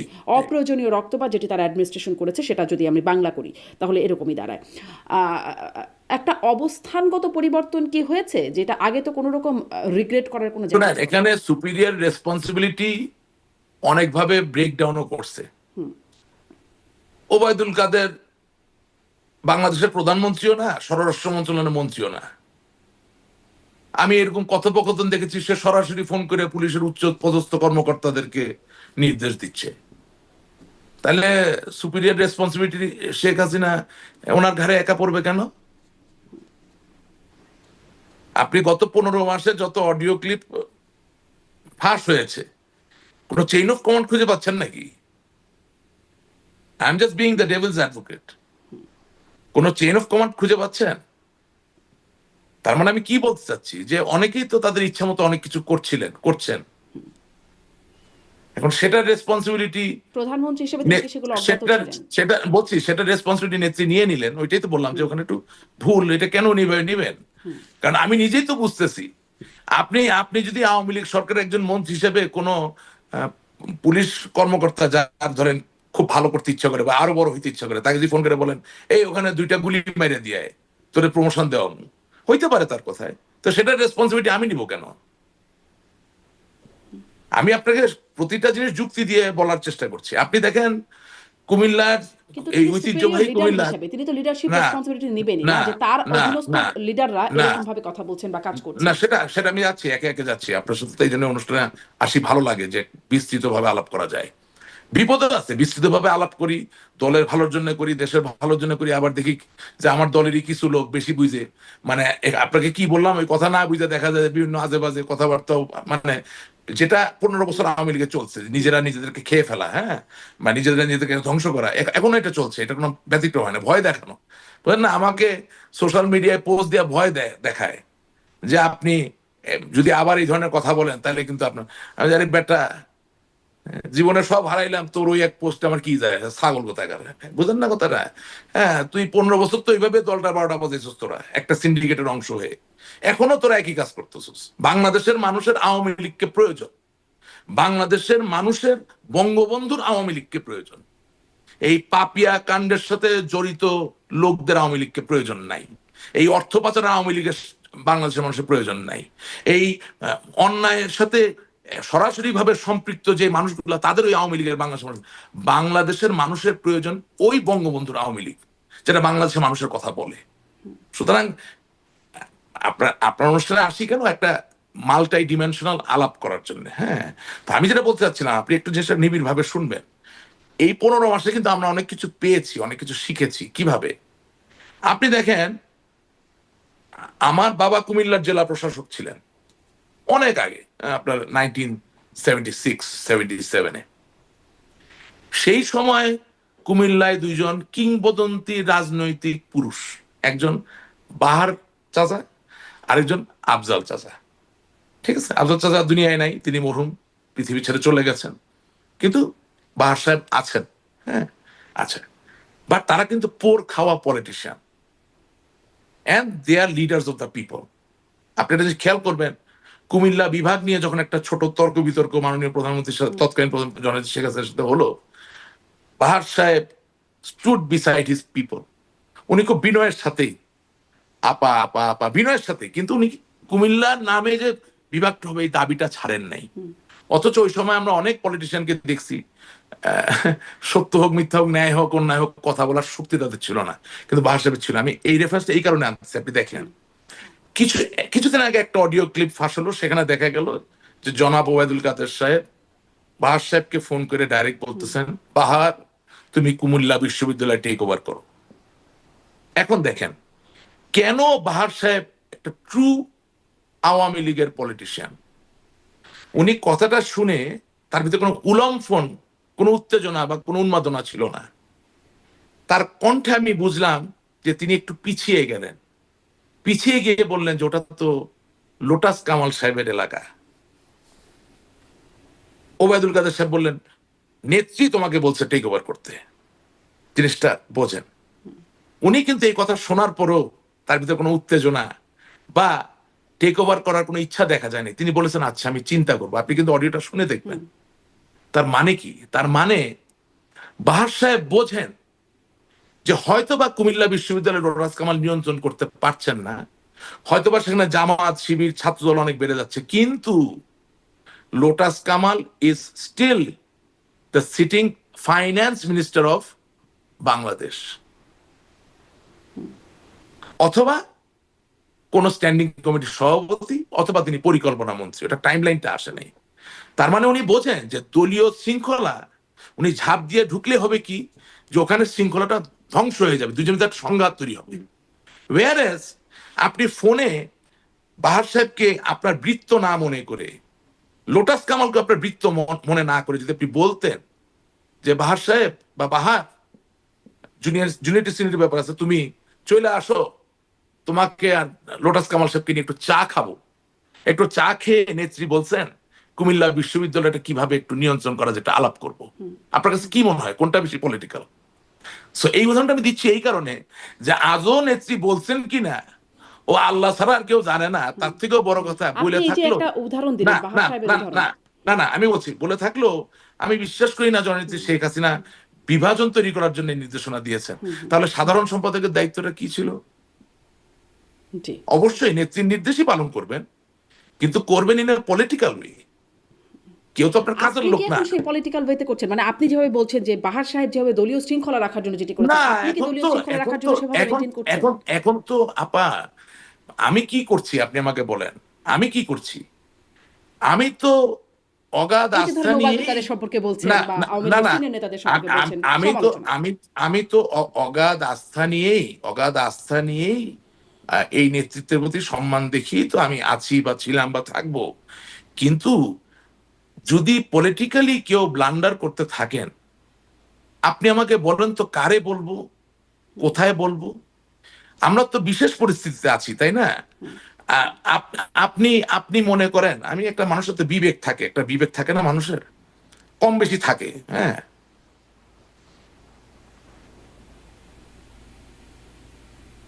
ওবায়দুল কাদের সাহেব আওয়ামী লীগকে ভালোবাসেন এই বিষয়ে কি আমার কোনো সন্দেহ আছে? নাই। উনি আওয়ামী লীগ করেন, করবেন, করতেন, ওনার ত্যাগ আছে, এই বিষয়ে কি আমার কোনো সন্দেহ আছে? বা ওনাকে কি আমি ওবায়দুল কাদের চাচা ছাড়া মানে অসম্মানিত ভাবে কোনো না বলি না, সব সম্মান দিয়ে কথা বলি। কিন্তু আমার প্রশ্নটা হচ্ছে উনি এই 15 মাসে যতগুলো ইন্টারভিউ দিলেন, আপনি একটা ইন্টারভিউতে যদি 100টা কমেন্ট পড়ে একটা পজিটিভ কমেন্ট দেখাইতে পারবেন ওনার পক্ষে? তাহলে বিবেকের কথাটা কেন বললাম? যে আপনি যে দলটাকে ভালোবাসেন, যে দলটার ভালো চান, আপনি যখন বক্তব্য দিচ্ছেন আপনার দলেরই তো কোনো নেতাকর্মী এবং আপনার দলের বিপক্ষের লোক উভয়ই দেখছে, তাদের মধ্যে কেউই আপনার পক্ষে একটা পজিটিভ কথা বলে না। তা আপনি কি একটু আপাতত আমি ধরে নিলাম আপনি চাণক্য, আমি ধরে নিলাম আপনি ম্যাকিয়াভেলি, আমি ধরে নিলাম আপনি শানসু, আমি ধরে নিলাম আপনি নেপোলিয়ান বনে, সব ধরে নিলাম, তারপরেও কি একটু সময়ের জন্য একটু ক্ষমা দেওয়া যায় না জাতিটারে? একটু থামা যায় না? আপনি কি মনে করেন, জি, তাহলে আপনার আপনি কি মনে বক্তব্যটা করেন হচ্ছে এখন এরকম যে যে আওয়ামী বক্তব্যগুলো, লীগে আপনাদের হ্যাঁ, বক্তব্য বলার মতো কোথাও কোনো জায়গা নাই। না না না, আপনাকে বলি, আপনি আজকে জননেত্রী শেখ হাসিনা ইন্টারভিউর কথা বলছেন, আপনি কি ওবায়দুল কাদের সাহেবের কথার সাথে জননেত্রী শেখ হাসিনার কথার মিল পাচ্ছেন? কোন কথা? কোনো কথারই তো মিল নাই। আপনাদের তো কারোর কথার তো সাথে কারোর কথার মিল হ্যাঁ, নেই। তার ভাইরা এক্স্যাক্টলি।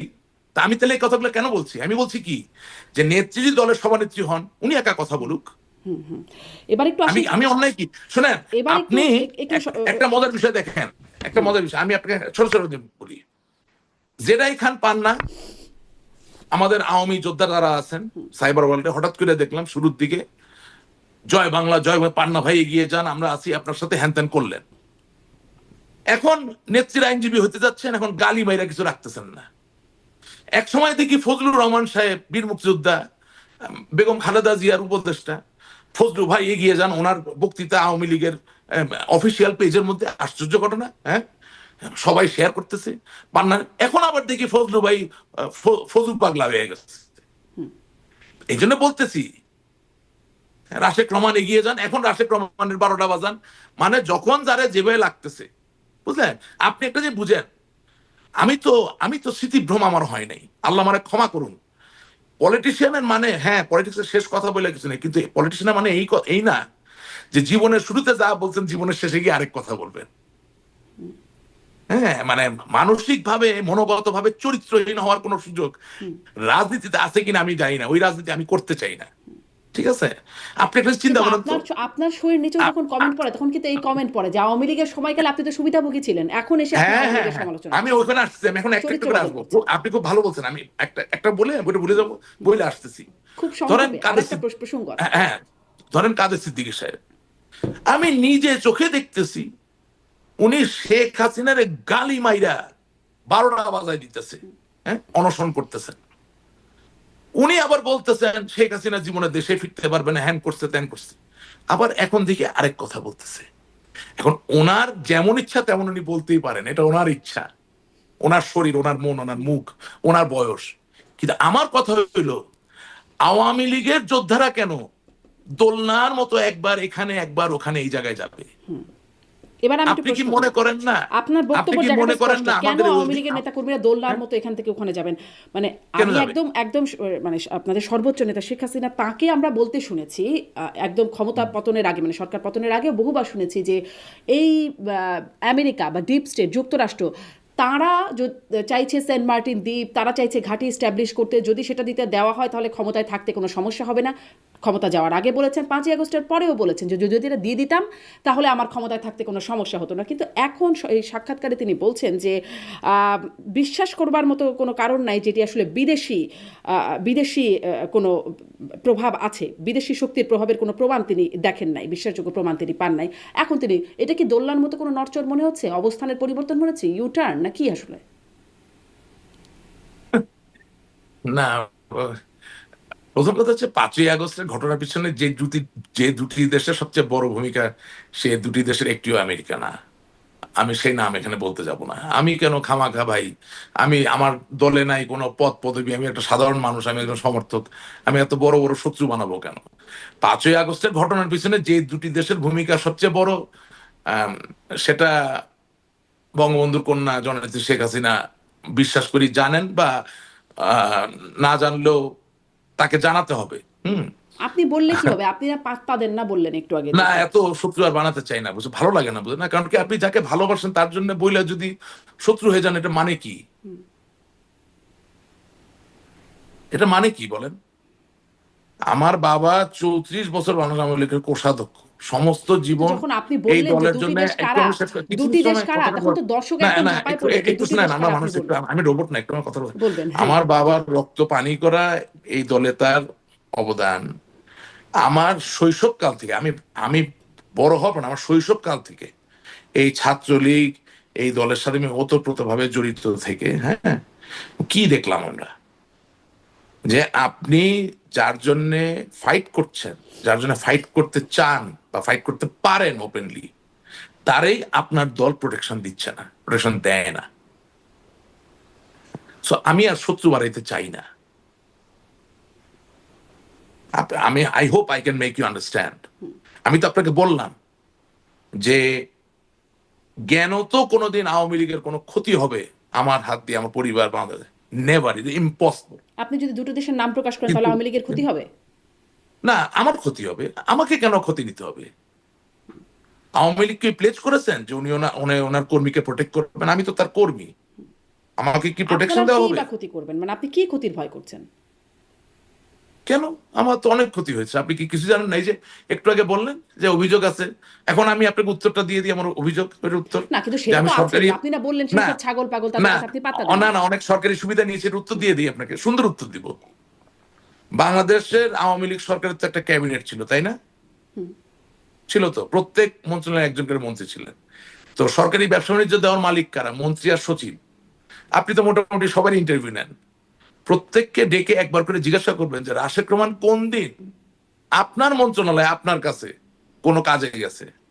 যদি কেউ বলতে পারে আমাকে, আপনি বলবেন হ্যাঁ আমি আসাদুজ্জামান খান কামাল সাহেবের কাছে বহুবার গিয়েছি। কেন গিয়েছি?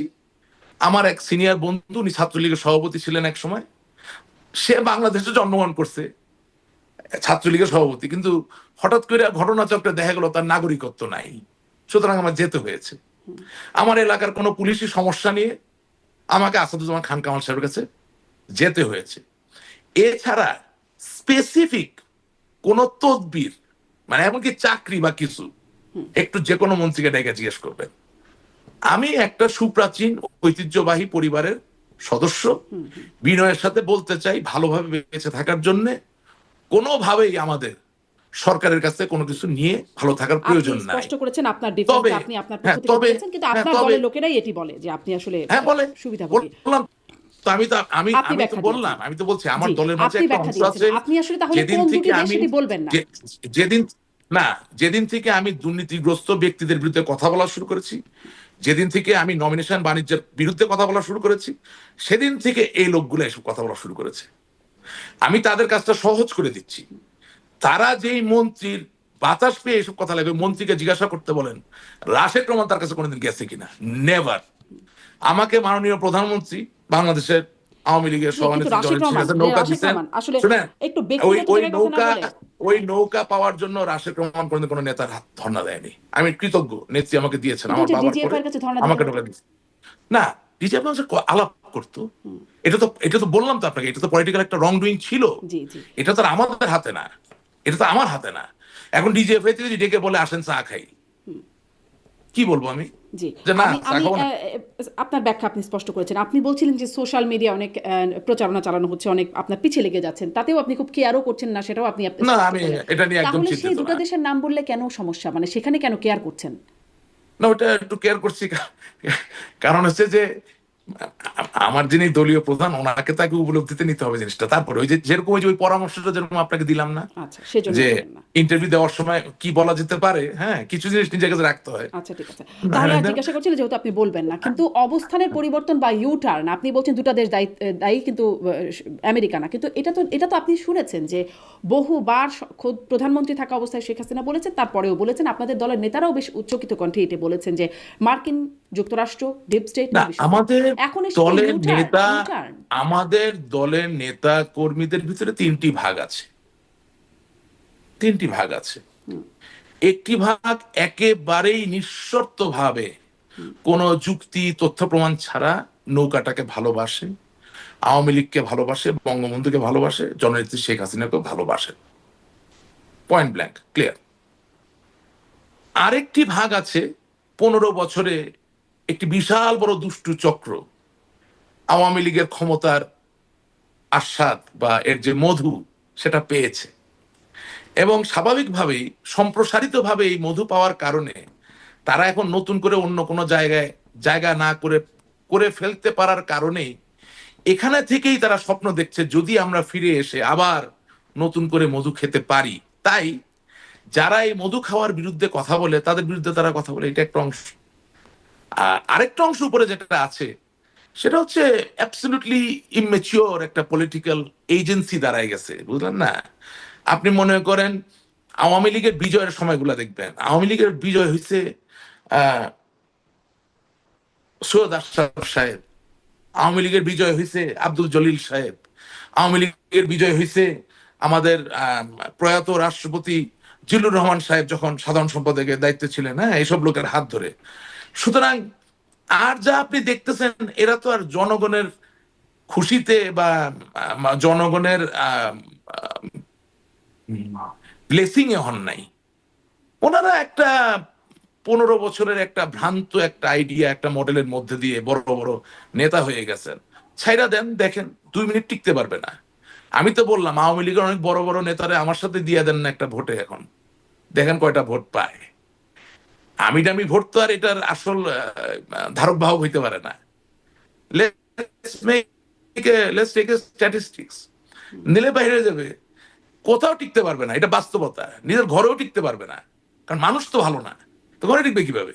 আর তার থেকে বড় কথা কি, দেখেন আমরা কতগুলো কথা বলার চেষ্টা করি। নানক ভাই যুবলীগ ছাত্রলীগ সবকিছু করে দলকে ভালোবাসেন, ত্যাগী মানুষ, কোনো সন্দেহ নাই, দলকে ভালোবাসেন, কোনো সন্দেহ নাই। কিন্তু আপনি একদিকে মার্কিন যুক্তরাষ্ট্রকে দায়ী করলেন, আবার বলতেছেন এখন করতেছেন না। আরেকদিকে মার্কিন যুক্তরাষ্ট্রের রাষ্ট্রদূত মার্শা বার্নিকেটের গাড়িতে হামলা করার মামলার আপনি 1 নম্বর আসামি হিসেবে আছেন। সেই অবস্থায় যখন আপনি আন্দোলনের ডাক দিচ্ছেন, মার্কিনীদের যদি আপনার প্রয়োজন হয় তাহলে আপনাকে চিন্তা করতে হবে যে এটার প্রভাব কি পড়বে।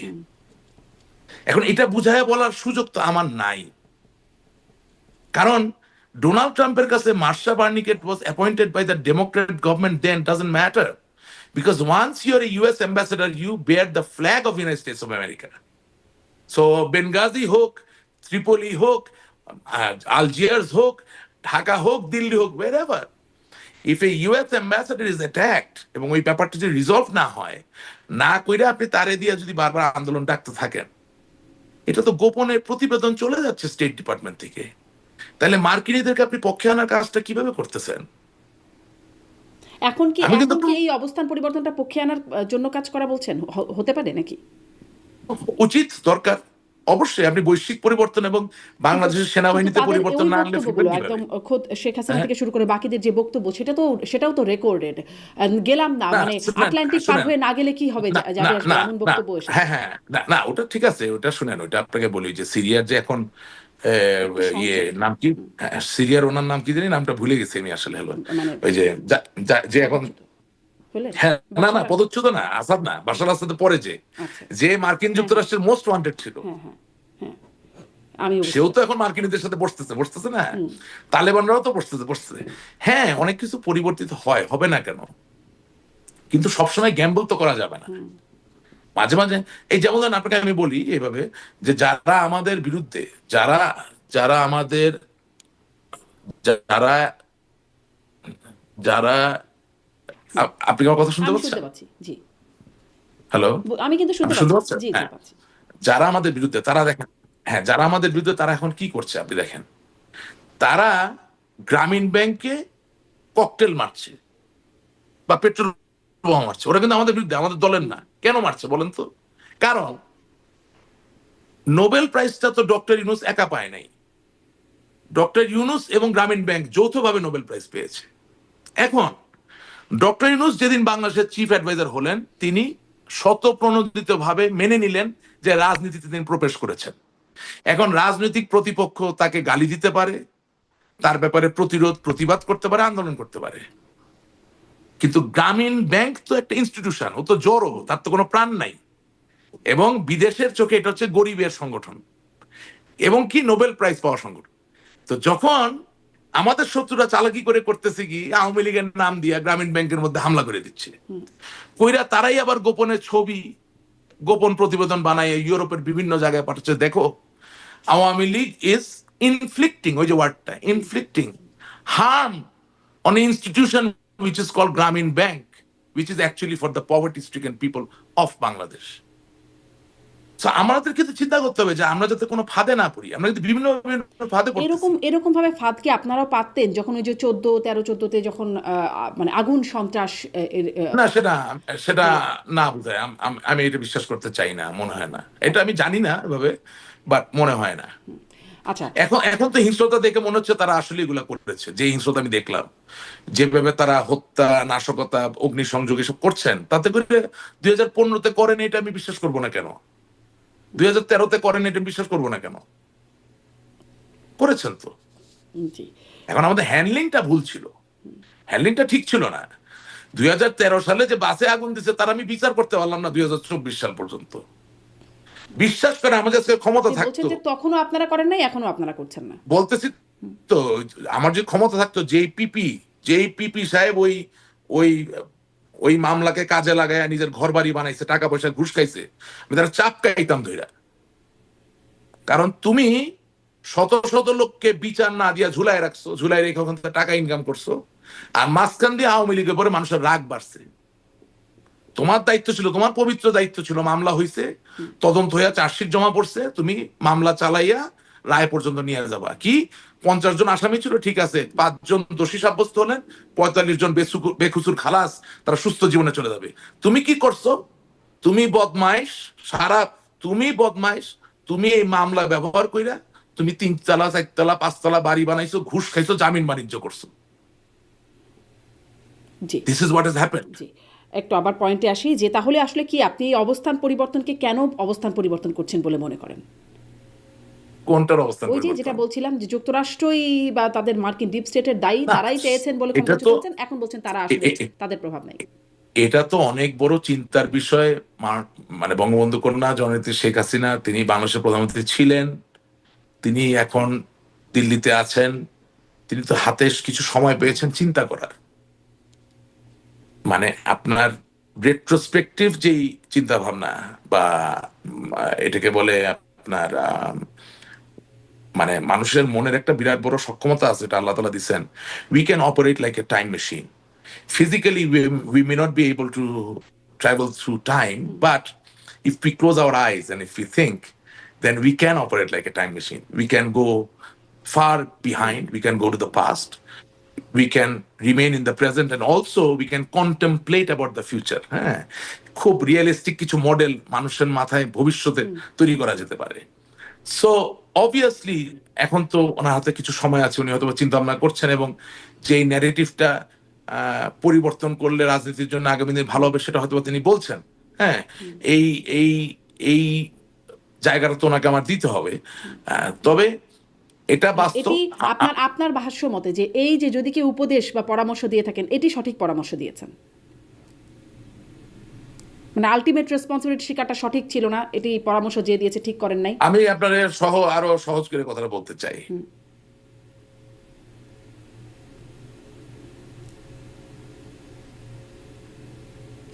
বলেন।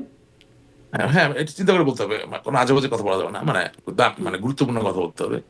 সেটা হচ্ছে যে আপনি যখন কারো অভিভাবক, তখন আপনি পারেন বলেই করবেন এটা হতে পারে না।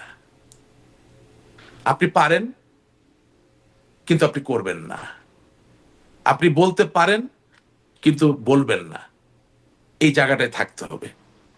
যদি এখনকার বক্তব্য ওরকম হয়ে থাকে তাহলে ভালো, কাজে লাগবে। আগের বক্তব্যটা ভুল ছিল। কারণ হ্যাঁ, কারণ 15 মাসের প্রতিটা ন্যারেটিভ তো মিথ্যা প্রমাণিত হয়েছে, কোনটারই তো আমরা দাঁড়া করাতে পারিনি। 15 মাসে যতগুলো ন্যারেটিভ সাইবার ওয়ার্ল্ডে এসেছে, আমাদের তো এখন আসলে অন গ্রাউন্ড ওইভাবে অবস্থান নাই এখনো। হ্যাঁ, 15 মাসে যতগুলো ন্যারেটিভ এসেছে প্রত্যেকটাই ভুল তাহলে প্রমাণিত রাশিদ হয়েছে। রহমান, এগুলো কি ন্যারেটিভ নাকি ফ্যাক্ট? না, ন্যারেটিভ, এগুলো ফ্যাক্ট না। ফ্যাক্টকে তো আপনি মানে you ওইটা cannot তাহলে really ফ্যাক্ট না যে সেন্ট মার্টিন দিলে বা সেন্ট মার্টিন দিলে বা ঘাটিগাড়তে দিলে তিনি ক্ষমতায় থাকতে পারতেন, ওটাও একটা ন্যারেটিভ ছিল, এখনো একটা ন্যারেটিভ। আচ্ছা ভাই, সেন্ট মার্টিনে আপনি ঘাটিটা কেমনে বানাবেন? সেটা আমি জানি না, সেটা সেন্ট মার্টিনে, আপনাদের মত। আচ্ছা আমি বলি, সেন্ট মার্টিনের সাইজ কি, আর ওখানে সমুদ্রের নাব্যতা কি, ওখানে কি ট্রাফিক জোন, এগুলো এটা কিভাবে আপনি কি ঘাটিটা বানাবেন বলতো? একটা ঘাটির থেকে তো কিছু একটা করতে পারতে হবে, তাই না? তা আপনি যখন ইন্টারকন্টিনেন্টাল ব্যালিস্টিক মিসাইল নিয়ে আসবেন এই জায়গায় বসানোর জন্য, আপনার যেই ড্রাফটের জাহাজ আসবে, এটা কি, এটা এই আলাপটা এটা আমরা কেন করতে যাব? মানে এটা করতে যাবেন না, এটা করা হয়ে গেছে ইতিমধ্যে। না, মানে হ্যাঁ, মানে বলছি যে what good is Saint Martin for except ecotourism? Eco tourism ছাড়া সেন্ট মার্টিন আর কিসের জন্য ভালো? তাহলে আমি এক লাইনে শুনি, তাহলে সেই ন্যারেটিভটা ভুল ছিল না, এখনকার ন্যারেটিভটা ভুল, না কোনটা সঠিক সেটা একটাই, আমি বলবো একটাই ন্যারেটিভ সত্য, সেটা বাংলার জনগণ, বাংলার জনগণ, বাংলার জনগণ, বাংলার জনগণ আপনার সাথে থাকলে আপনার কাউকে লাগবে না, একটাই ন্যারেটিভ সত্য। না, কিন্তু দুটা ন্যারেটিভ শোনেন, আপনাদের কাছ থেকে আসছে বা অনেকে সর্বোচ্চ আছে মহল থেকে আসছে, বক্তব্য রাশিদ দেয়, রহমান, দুটো অনেকে ন্যারেটিভ, না, এই না, দুটো আমি বলি ন্যারেটিভ অনেকে, কন্ট্রাডিক্টরি, কোনটা ঠিক? শুনেন শুনেন, অনেকে আছে বা বলে যে 1969 সালের আগরতলা ষড়যন্ত্র মামলায় যেরকম বঙ্গবন্ধুকে বের করে নিয়ে আসা হয়েছিল, ঠিক একইভাবে আমরা একই কাজ করব। হ্যাঁ, তা আমি সেই জায়গায় বলি যে আপনারা এই কাজটা কেন করতেছেন? বঙ্গবন্ধুর জায়গাটার সাথে আপনি কেন এখানে নিয়ে আসতেছেন? বঙ্গবন্ধুর যে আওয়ামী পরিষদ ছিল তার বিরুদ্ধে তো দুর্নীতির কোনো অভিযোগ ছিল না। কিন্তু আমি কিন্তু আমার সেখানে প্রশ্নটা এখানে জেলের তালা করছিলাম যে ভেঙে, কোন ন্যারেটিভটা ঠিক না আপনার মনে হয়? না আমি বলি যে সেখানে জেলের তালা ভেঙে ওনাকে বের করে নিয়ে আসবে, এটা তো স্বাভাবিক। জননেত্রী শেখ হাসিনাকে হয়তো ফিরিয়ে আনবে, কিন্তু তার আশেপাশে যেগুলো আছে, ধরেন যেগুলাকে নিয়ে এই সমস্যা তৈরি হয়েছে, তাদেরকে নিয়ে তো আপনি কোনো ঘটনা ঘটাতে পারছেন না, এটা তো বাস্তবতা। হ্যাঁ, তো এখন ঘটনা হচ্ছে যে সবই তো একটা ন্যারেটিভ, এটাও তো একটা ন্যারেটিভ যে আমি 1969 সালের মতো একটা বিপ্লব ঘটায় ফেলবো। ওয়ারেজ আপনি যদি এভাবে চিন্তা করেন, আপনি যেভাবে চিন্তা করেন একেবারে নির্মোহ বিশ্লেষণে আপনি যদি যান, তাহলে দেলোয়ার হোসেন সাঈদী যুদ্ধাপরাধী, তার যখন বিচার হইলো, রায় হইলো, তারা তো মৃত্যুদণ্ড দেওয়া হয়নি, তাকে যাবজ্জীবন কারাদণ্ড দেওয়া হয়েছিল। সেই রায় হওয়ার পরে 130 জন লোক দেখলাম পুলিশ আর বিজিবির সামনে দাঁড়ায়া আত্মাহুতি দিল, মানে নিজেরা গুলি খেয়ে মারা গেল। ওরকম একটা মামলার আবার আমিও আসামি, আমি নাকি 2013 সালে জামাতের শিবিরের কোন নেতা না কর্মীকে গুলি করছে। আশ্চর্য সব ঘটনা। হ্যাঁ, ওই দেলোয়ার হোসেন সাঈদীর রায়ের সময় যে চাঁদে যে দেখেন না এরকম। তো তাইলে আপনি যে 13 নভেম্বর ডাকলেন, কার সাথে আলাপ আলোচনা করে আপনি নভেম্বর মাসে ডাকলেন? নভেম্বরের 13 তারিখে না ডেকে আপনি 17 তারিখেই ডাকতেন। দেলোয়ার হোসেন সাঈদীর ক্ষেত্রে 130 জন প্রাণ দিল। তা আমার নেত্রীর ব্যাপারে আপনি যখন আন্দোলন ডাকতেছেন, তাহলে একটা লোকের পা ভাঙার গল্প তো আমি এখনো ঘটনা শুনতে পারিনি। তার মানে কি, যে আপনার উচিত ছিল 7 দিন 10 দিন ধরে একটা জিনিস না টেনে একদিনেই এমন প্রতিবাদ করবেন, প্রতিবাদ শব্দটা হচ্ছে প্রতিবাদ, যেটা বাংলার প্রতিটা ঘরে ঘরে চলে যাবে। 13 তারিখের কর্মসূচি কিন্তু সফল, মানুষ স্বতঃস্ফূর্ত ভাবেই কিন্তু তারা নিজেদেরকে ঘরে রেখেছিল। কিন্তু প্রশ্ন হচ্ছে যে আমি 13 তারিখে না করে আমি 17তে করব, নাকি 11তে করব, না 12তে করব, না 14তে করব। এবং আপনার এই অনুষ্ঠানে আমি এর আগে একটা কথা বলেছিলাম, একজন ভালো জেনারেল শুধু যুদ্ধে জয়ী হন না, একজন ভালো জেনারেল যুদ্ধে যাওয়ার পরে তার প্রাণ প্রিয় সৈনিক ভাইরা যাতে অকাতরে প্রাণ না দেয় সেটাও নিশ্চিত করার চেষ্টা করেন। তার মানে এটা নিশ্চিত করার শব্দটার নাম হচ্ছে, ইংরেজিতে বলে আমি স্ট্র্যাটেজি, এই প্রসঙ্গেই তাহলে একটু আসি, বাংলা আপনি হচ্ছে কৌশল। কর্মসূচির কথা বলছেন, এই প্রসঙ্গেই আসি, যদিও আমি সেই প্রশ্নের উত্তর পেলাম না। যুক্তরাষ্ট্রের তৎপরতায় আওয়ামী লীগের পতন, এই ন্যারেটিভ ঠিক, নাকি যুক্তরাষ্ট্র বা বিদেশি শক্তির না, কোনো এটা প্রভাব ঠিক নাই, না। এই ন্যারেটিভ ঠিক? কোনটা না, এটা ঠিক না। কোনটা ঠিক? কোনটা ঠিক? এটা ঠিক না। কোনটা ঠিক? জনগণ আমাদের বিপক্ষে চলে গেছে। হ্যাঁ, মানে যুক্তরাষ্ট্রের তৎপরতাই আসলে এটা, মানে যুক্তরাষ্ট্রের সংশ্লিষ্টতা সেটি আসলে নাই। যুক্তরাষ্ট্র কিভাবে সারা দেশের মানুষকে আমার বিপক্ষে নেবে? না, আমি আসলে প্রশ্ন, আমি আপনার, যুক্তরাষ্ট্র তো হুডিনি না, জুয়েলাইস না, আচ্ছা, তার মানে বর্তমানে যেই ন্যারেটিভটা পিসি দিচ্ছেন সরকার না। হ্যাঁ, সাবেক প্রধানমন্ত্রী, সেটি ঠিক?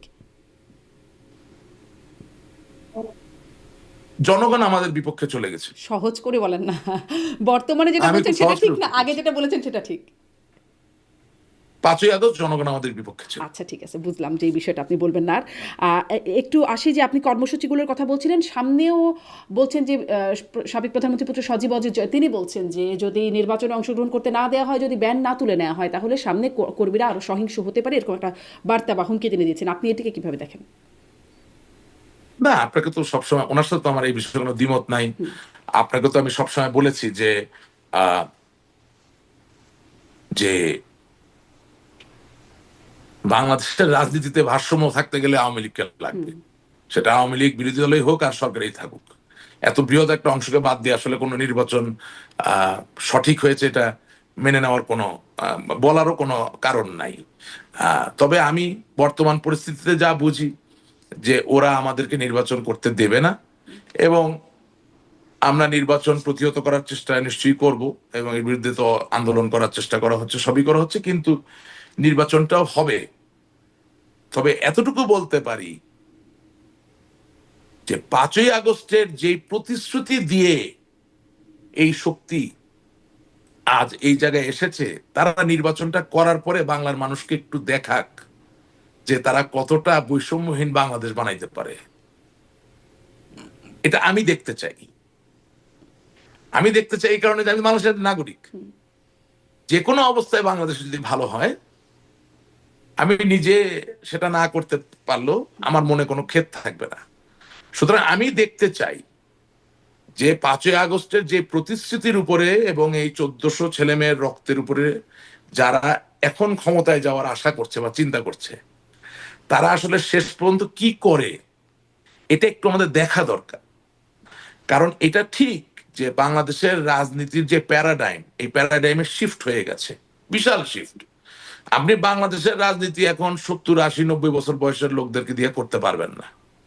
কারণ জেনজির কথা বলার ভাষা পরিবর্তিত, হ্যাঁ, জেনজির চিন্তা ভাবনার জায়গাটা সম্পূর্ণভাবে পরিবর্তিত।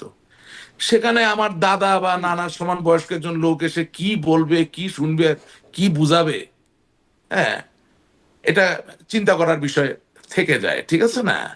হ্যাঁ, এবং এবং সবচেয়ে বড় যে জিনিসটা, সেটা হচ্ছে মানুষের উপলব্ধি যেটা আসছে এখন আস্তে আস্তে, যে আসলে ওরা আমাদেরকে যে প্রতিশ্রুতি দিয়েছিল ওগুলো মিথ্যা হয়তোবা, সেই জায়গাটা আমরা যেতে পারছি না। কারণ আমাদের দলের আবার কিছু বড় বড় নেতা আছে, বলতেছে যে 5ই আগস্টে তো জনগণ আসে নাই, শুধু জামাত শিবির আসছিল।